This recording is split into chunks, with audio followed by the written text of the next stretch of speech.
But Chris Hayes, noted MSNBC corporatist sellout Chris Hayes. Who people don't know. I'm kidding.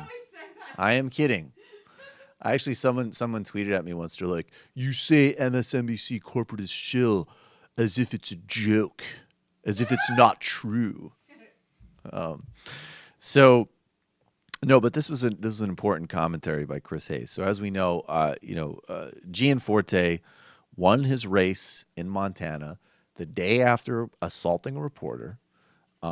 We know that this fits into the broader culture of thuggery of the Republican Party. We also know that morons like Chris Cillizza are like, I guess it's working out fine for the GOP because I don't hear anybody talking about Gianforte breaking Ben Jacobs' glasses anymore. I just hear about Republicans holding a seat in Montana. Go Fifi. Go Fifi. Ha.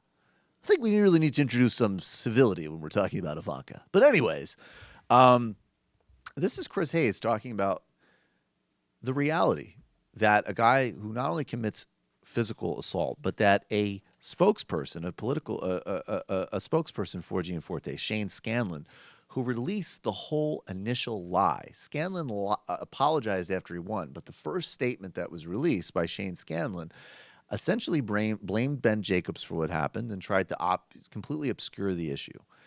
And this is Chris Hayes talking about why we can't let this go and what people need to realize when you're dealing with these thugs if Shane Scanlon follows his thug boss to Congress.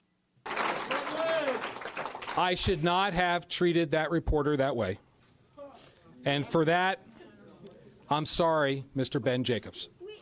Note what was missing there. There's no indication whatsoever he reached out personally to Ben Jacobs to actually apologize. No apology for defaming him with a statement from his campaign that read, in part, and I quote here, Jacobs grabbed Greg's wrist and spun away from Greg, pushing them both to the ground. Both Ben Jacobs and another reporter who witnessed the assault, of course, categorically denied that happened and said the only aggressor was soon-to-be Congressman Greg Gianforte.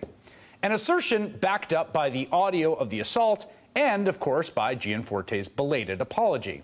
But the false statement actually placed the blame for the assault on the victim of the assault. Quote, it's unfortunate that this aggressive behavior from a liberal journalist created this scene at our campaign volunteer barbecue. Now, that statement, which we now know from every single party in the rule unambiguously was a complete and total lie, a fabrication, that was issued by a person by the name of Shane Scanlon, Gianforte's spokesperson. That's Shane right there. And we asked Shane to come on the show tonight, and we reached out to the Gianforte campaign for comment with no reply. Now, right now, Shane Scanlon, as far as we know, has not apologized for his defamation.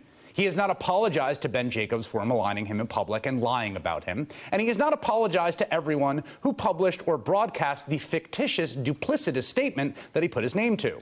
One hopes for his own sake that he surely did not give that version of events to the police, because if he did, that's a crime.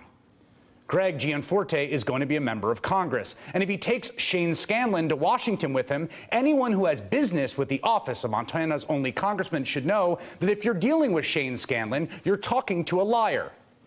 If he's willing to lie about a violent assault committed in front of witnesses, he will be willing to lie about anything. Which means that anything Shane Scanlon says to reporters, to voters, to anyone else is completely worthless. That's exactly right. Nothing to add. Hey, Sam Seder here. Folks, you probably heard about the whole YouTube advertiser apocalypse. Well, we're suffering from it too. We need your help. If you want to keep this show alive, you want us to be able to still put out clips on a regular basis, head over to our Patreon page. Here's the link right here or down below there. And just give us a couple bucks a month and support this program. Really appreciate it.